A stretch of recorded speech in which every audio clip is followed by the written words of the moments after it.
la vase sous les pieds. Je ne sais pas faire. Ce n'était pas prévu, comme ça on m'a trompé. Ils vont encore m'enfermer, Pierre le sait. Il sait tout, mon ami.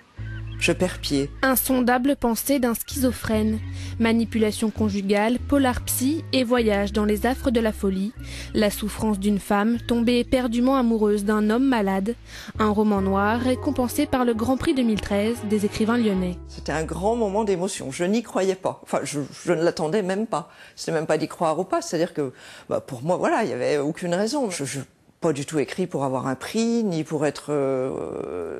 Et là, j'avoue que c'est vraiment cool. Isabelle écrit depuis toujours, un besoin, un exutoire.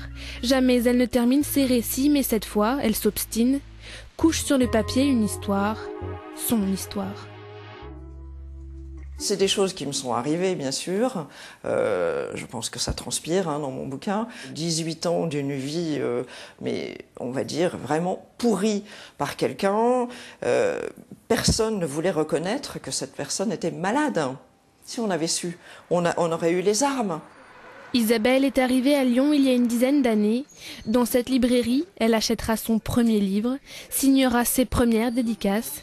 Dans cette ville, elle publiera son roman, tournera finalement la page. Je suis arrivée en plein été, avec mes filles sous le bras, le chien, le chat, enfin bon, voilà, le tout dans un camion.